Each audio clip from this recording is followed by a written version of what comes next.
what inspired me to write this book? So I have this concept of thoughts in my mind from my childhood, but I never thought of publishing it in the form of a book until recent last few years, where I got inspiration from some of the well-established authors identifying and recognizing my concept that it's a good concept and you should publish it. So I got that inspiration from some of my friends.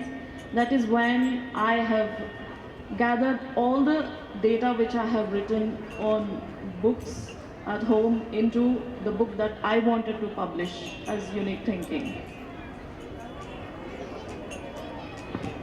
As you mentioned, like you said, like your articles was published in different papers. So may I know like what kind of papers and what are the articles it was published? So my book was launched in the year 2020, starting of 2020. That is when during the COVID. So that is one of the reasons why initially there was a lot of challenge in introduction of my book. But later on, as and when people started recognizing about thoughts and thought process, it has gained its recognition among the different segments of people across different countries. And my articles are published within and outside India, in US, Europe, Australia, UK, Canada.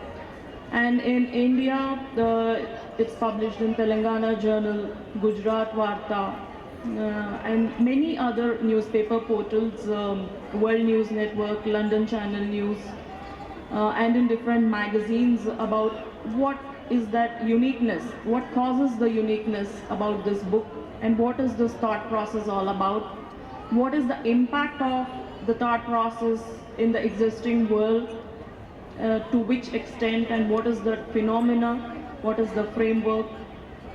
So there are few good articles that are published on my book so far. Most of them don't know about the organized thoughts and unorganized thoughts. Can you please explain on those? So when it comes to organized thinking,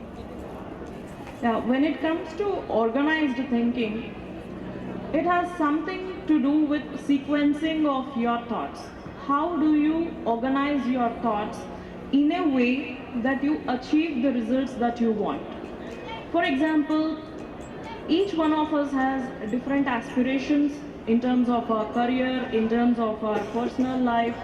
We have large amounts of data that we have in our mind, but how do we organize that to get the result that we are looking for?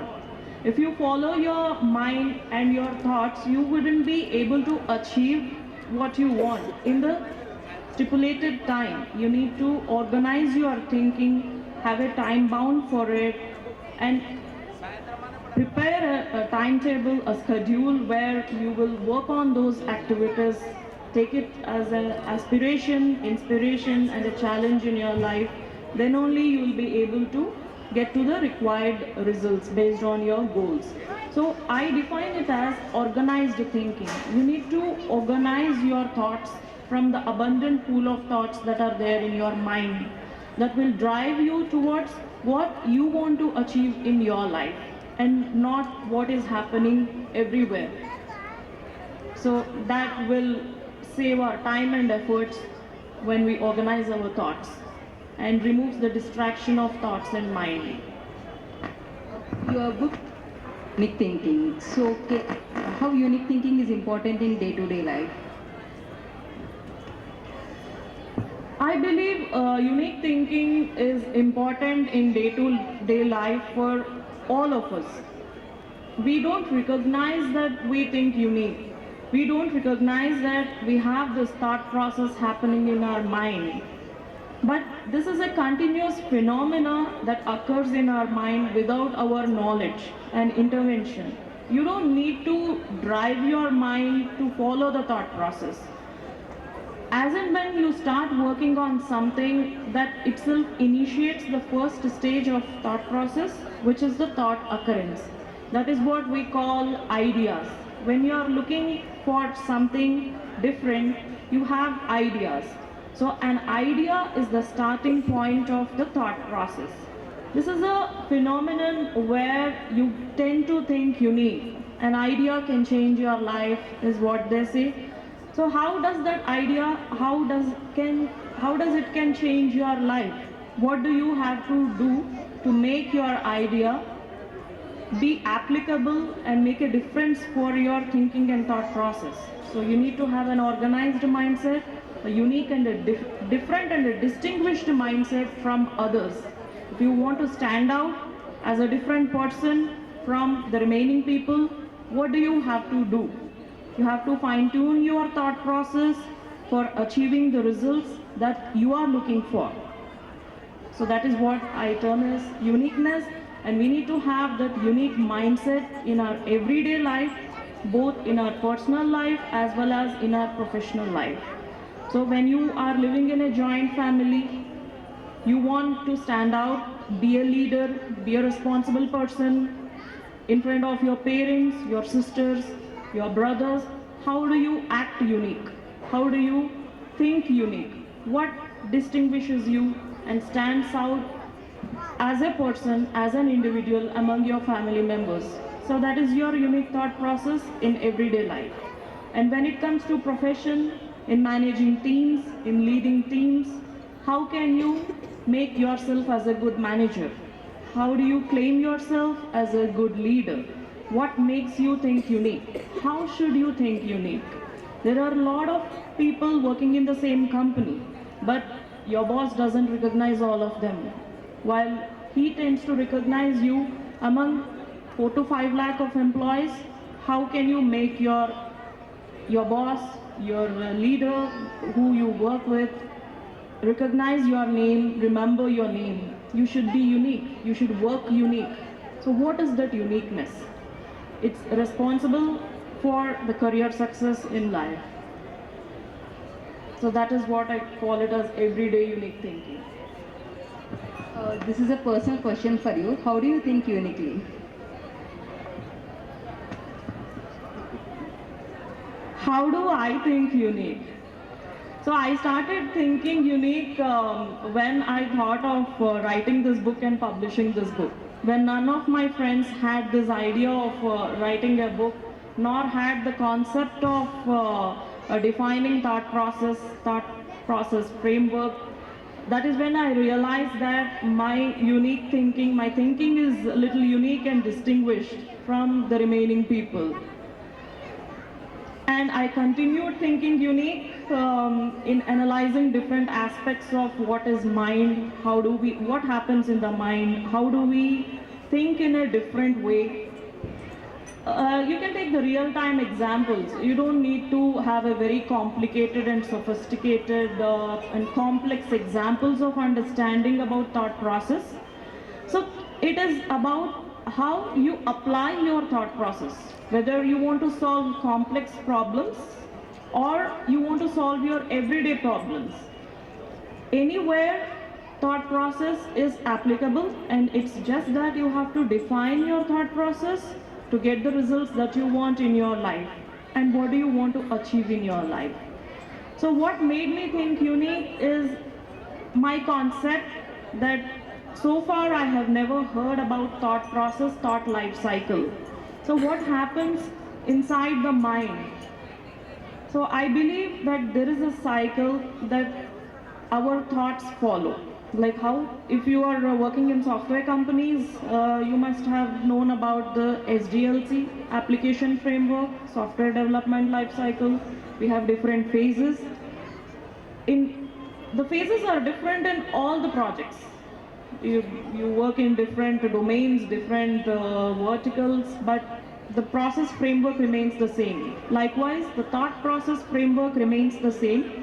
It's up to you, how do you want to customize your thoughts on top of the thought process framework to achieve the results that you want, and your thought process is unique for every person.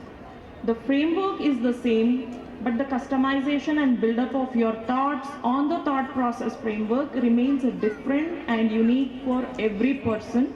That will make you distinguished and stand out as an individual from the remaining group of people.